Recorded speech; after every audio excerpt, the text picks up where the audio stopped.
Well, I got it home all in one piece. Now the fun begins. This is a diesel. I'm not sure how you say the name. I had never had one of these before. SATOH, Saco Beaver. And I picked this up last night. And today I'm going to be getting it off the trailer. I can tell you this much, it is heavy. If anybody has any information on this or parts for it, let me know. I just called up a dealership and they said good luck finding parts. But it has a heavy duty starter on it. It's got an alternator, looks like a car alternator. They lost the key, so I'm going to have to try and figure out how to get this started without a key. My main objective right now is to get this off the trailer. The Sato, S-A-T-O-H, I'm not sure if that's how you pronounce it, Beaver. It's a diesel engine. It's raining today, raining like crazy. I'm trying to get out here in between the raindrops to get this off. As soon as it stops raining, I'll be getting this off the trailer and see what we can do with it. Alright, I'm back.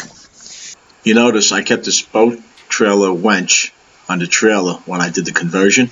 This is what I generally use, but today I'm using this Harbor Freight electric winch with the battery pack as a safety precaution because this tractor is really heavy and it's going downhill. I'm doing this by myself. It is a solo. It's coming down these freight ramps for quite a while, and this tractor I had on pretty well. And see how much was at Natel. This Harbor Freight winch does have a remote control, so you don't have wires to worry about when you're using it. And when the boat winch comes to the end of its slack, I have to go to the back to give it a little bit more slack. Here we go. See that? It's tightening up. And again, the reason for that is just a safety factor. You don't need both of them. Generally, I just use the boat winch. I'm going to release this lock. Give it a little bit more slack.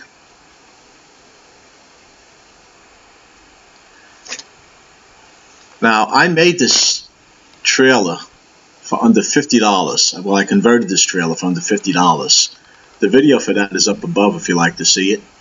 And I also have videos on this Harbor Freight winch on how I connected it. They're up above also. If you hit those little icons, you'll see that. It'll bring you right to it. Just giving it a little slack. And then the video may pick up how the electric winch cable is starting to tighten up. Now that bucket I have off to the left, I keep my extra chains in there when I'm doing something like this.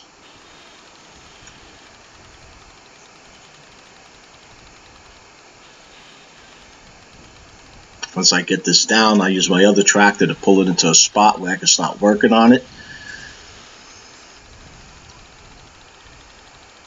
And we're just about there. Let me get this locked.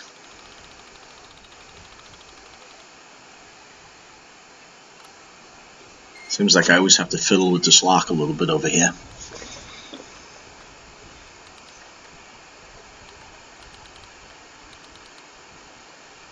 Right. It's down on solid ground without any issues.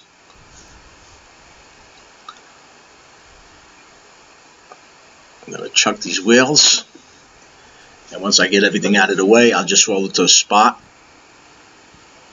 out of the driveway so I can move the trailer out of the way, and I'm done. If you have any comments or suggestions, post them down below, and if you enjoyed this video, found it useful, give it a like. And if you haven't done so already, subscribe, and be sure to hit that bell icon not to miss my new videos as I upload them. Until next time, stay safe and stay well.